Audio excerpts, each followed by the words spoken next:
Hey nerds, JJ Kimorist here. Welcome to my channel.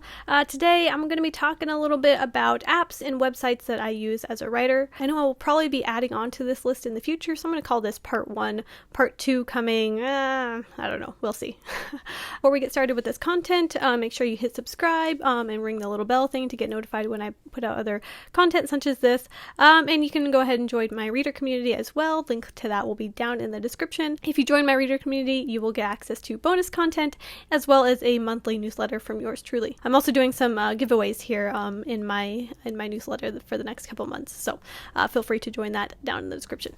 Anyway, let's get started.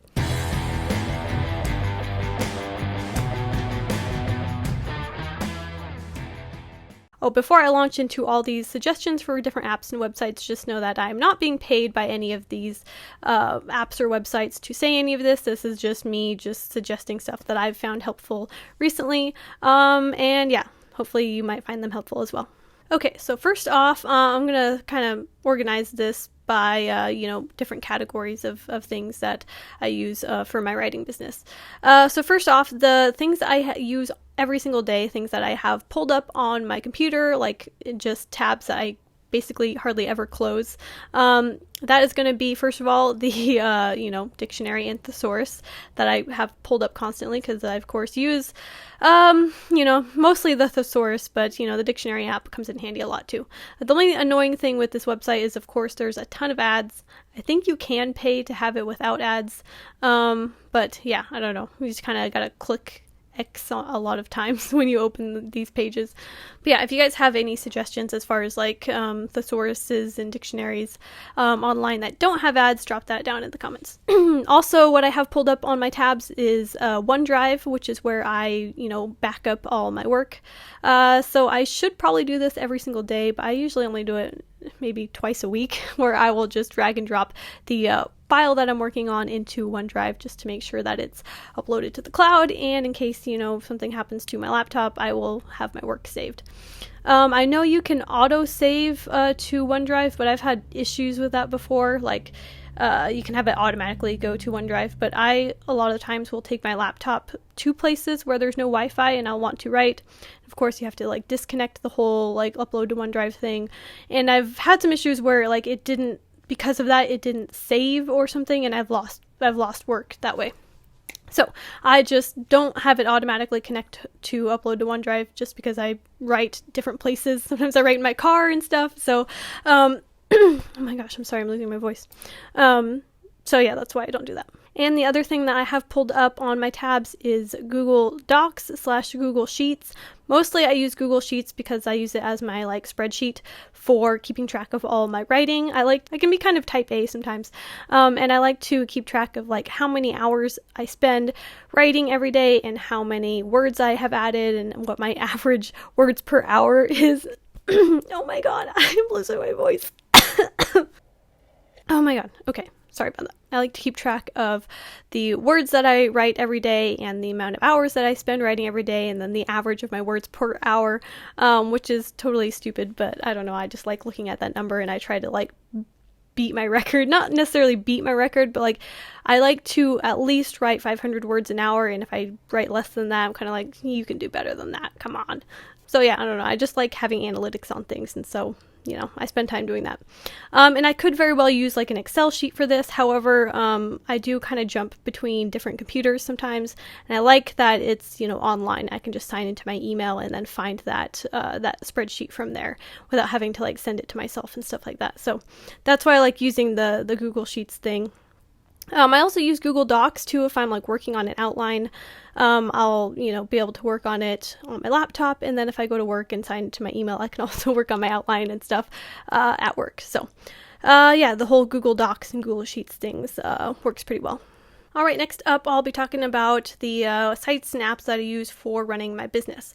So I recently opened my business, Kimorist Media LLC, and I use a number of things for running that. First of all, I have my website, kimorist.com. The domain I own through Godaddy. And yeah, I've had a fairly good experience with Godaddy. I also use WordPress that's managed through Godaddy, which is kind of a complicated thing. Like, I don't just have WordPress to log into my WordPress account and to make changes to my website. I have to first log into Godaddy because my WordPress is managed through Godaddy, if that makes any sense. I don't think that's how it's always done, but that was just what was simplest for me, and I think most cost effective for me as well. So yeah, I use GoDaddy for my domain and my, like web hosting service. And then I use WordPress for my actual like website. And so I like WordPress because I'm a little bit familiar with it, because I've had to do some stuff on it for my job. Of course, the website for my like day job is vastly more complicated than my little website.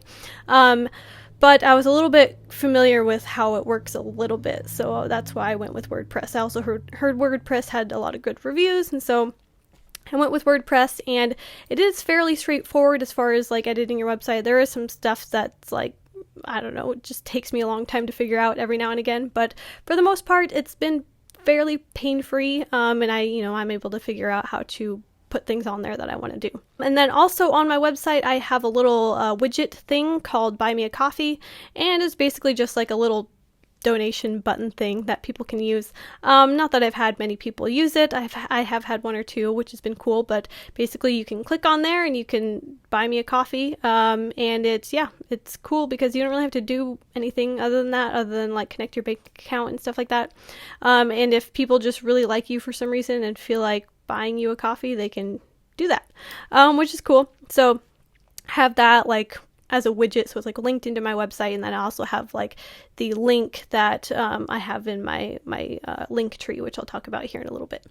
But as far as other stuff that I use for running my business, I also use Mailerlite as my newsletter emailing system thing. And yeah, that's been also fairly pain-free. There of course is a learning curve with any new stuff, but yeah, I like that you're able to create like forms and landing pages, and you're able to like auto send certain emails when people first sign up, depending on what group you have them in, because I of course have kind of two separate things that I specialize in. Of course, there's the writing and book stuff that I do on this channel, and then also on my other channel where I talk about music, I have all of that type of related content and material, and so I have two separate lists. I actually have like four, but they basically fall into two different categories of people, and it's nice being able to have different emails and different forms that go out to those two separate groups of people. And so yeah, I like Mailerlite right now. I think it's free for your first 1,000 subscribers, and I'm like nowhere near 1,000, so it's probably going to be free for me for the next however long. And lastly, in the business category, I use this app called Homebase, and it's pretty cool. I use it for tracking my hours that I write.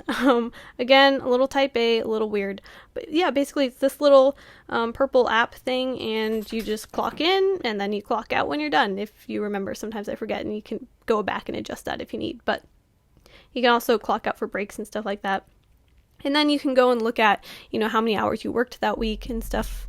There are also different functions where you can, sign in as like an admin, or you could sign in under different jobs. Like if I wanted to, I could log all the hours that I spent, doing YouTube stuff, or, doing admin stuff, and have those logged as separate jobs.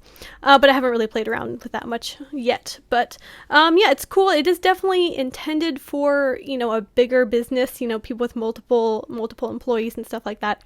But it works just fine for a single employee as well. I just don't end up using a lot of the functions that it has available. And moving on to like the marketing aspect of things that I use for, creating my brand and getting my name out there. I, of course, use YouTube, clearly, since you're here.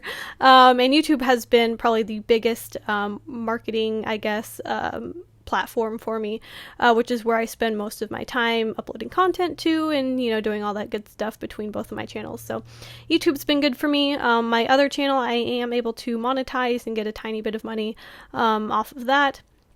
But yeah, it does take quite a bit of time to be able to monetize your channel. But it's it's fun, and I like the way that it works, and I think it's better, in my opinion, than a lot of the other social media outlets that maybe don't really pay their content creators quite as much. And then aside from YouTube, I of course have Instagram, Facebook, and Twitter. I have not gotten onto TikTok yet. I might at some point, because I'm starting to get into creating like little short clips on Instagram, and I feel like TikTok has probably a better like video splicing part of it that I could use better. But my generation is mostly on Instagram, as opposed to like Facebook or TikTok. So, and yeah, I use it to just, update people on what's going on in my life and or what's going on as far as like new content on my YouTube channel or books that I'm working on, side projects, and stuff like that.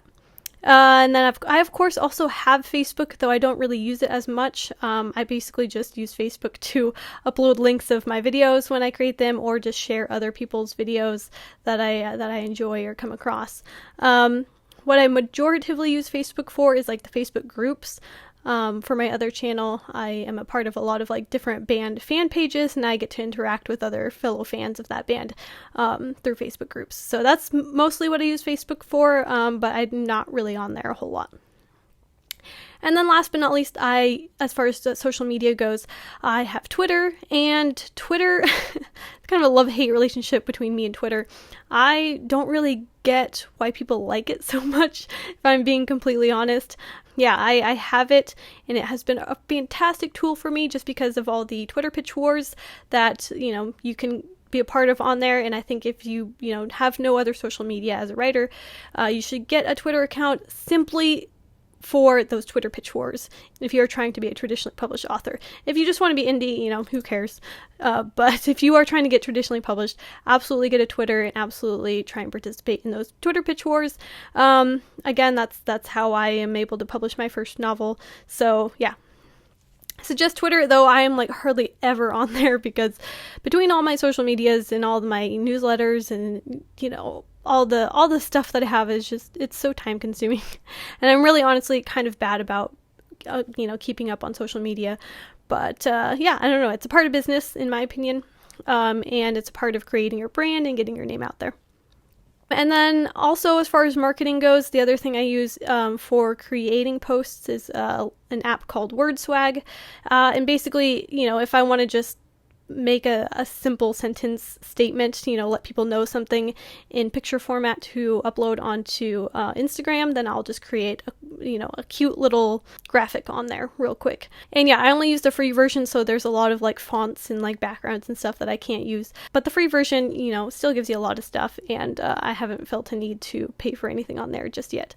It's good for like I said, creating little graphics for Instagram, but if I'm creating some kind of graphic like a little bit more advanced than just an Instagram post, I'm definitely going to use Microsoft PowerPoint. And now I know a lot of people have suggested Canva, and I have used Canva for creating graphics and book covers and stuff like that. And it is nice, but I'm honestly just really comfortable with Microsoft PowerPoint. It's what I use a lot during my day job, so I'm really comfortable with using it, and I haven't seen anything that Canva can do that Microsoft PowerPoint can't, other than Microsoft PowerPoint not having a whole lot of fonts that you can choose from. So yeah, that would be the pro of using Canva, though I can't really say I've used Canva a whole lot. But yeah, if I want to create graphics like this for my website, I just do that on PowerPoint, super easy. And last but not least, in the marketing category, I use Linktree. That of course is a single link that will link you to all the different things that you have going on. Like Instagram will only allow you to have one link in your bio, so Linktree is super helpful for that if you want to have all your stuff in one place. So yeah, right now my Linktree has my link to read my novella that I just published.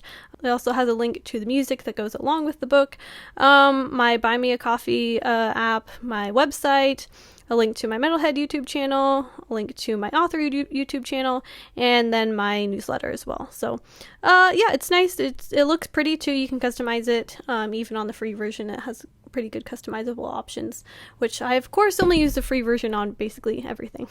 All right, and moving on to the publishing aspect of things that I use. For publishing, I use Draft to Digital to format and upload my my book onto different platforms. Draft to Digital is great because they have like acquired a ton of other distributors, and so you can distribute your book to like all these places. I only really know what like 3 of these are, but so I don't know exactly how helpful all of this is, but I'm sure other countries use a lot of these different apps. And if your book isn't available in the format that your reader wants to consume it in, of course that's going to keep them from reading it. So yeah, Draft to Digital is great, and it has a lot of great functions, including like formatting that's fairly easy. I talked about this a little bit when I talked about how publishing my first novella.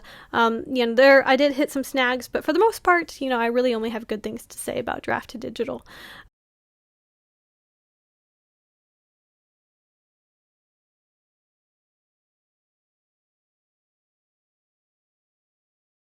One of the few places that Draft to Digital does not publish to, however, is Google Play. So I did upload separately to Google Play. There is also an option where you can upload your book to have like an audiobook that is like an AI generated voice of your book, which is kind of cool. I haven't played around with that yet, but I think that is a cool feature. I'm not sure how many people actually use that, but I think it is a great option if you don't have an audiobook version of your book that you're publishing.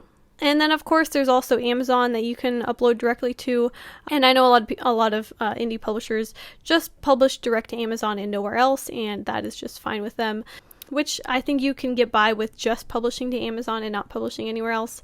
But yeah, if you want to have all your other bases covered, you'll have to publish through another like distributing chain, sort of like Draft to Digital. And last but not least, in this publishing section, I have Shutterstock listed here simply because I have used Shutterstock to create like a cover for one of my short stories that I published. Not that I published it on Amazon or anything like that. I just published it onto my website, and I wanted to have a cool little cover for it. So I did use Shutterstock to get the rights to a cool background image for my cover. And yeah, Shutterstock is fairly cheap if you only want a few photos. In the category of video recording and editing, I have a number of tools that I use. First of all, I use iMovie to edit all of my videos. I've starting to outgrow iMovie as a editing function, but I'm just really too lazy to go research other editing programs that offer a lot of better features. And yeah, I will eventually probably upgrade and learn one of these other softwares. But for right now, iMovie does everything that I want it to do for the most part. And it's really easy to use. And then for creating my thumbnails, I use a combination of PowerPoint and Procreate. So I talked about PowerPoint already, how easy it is for me at least to make graphics on PowerPoint. But I also use Procreate to make my thumbnails just for the aspect of like erasing the background on things. I'll usually take like a photo or a screenshot of myself during the video, and then I will put it onto Procreate, which is an app that I have on my iPad, and from there I'm able to like erase the background and then create a cool, clean looking graphic for my thumbnail.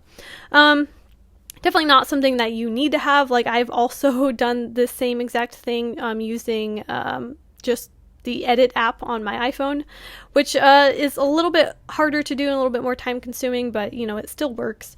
Procreate is free, and if you do have like a tablet or something, it's pretty easy to use as well. And then again, yeah, I'll take that image and I'll throw it onto Microsoft PowerPoint, and then I'll just make my thumbnail from there. For my video intro, I think last year at some point I upgraded my video intro from this really boring thing that I made on iMovie to like a really cool, intro video thing that I could never make myself.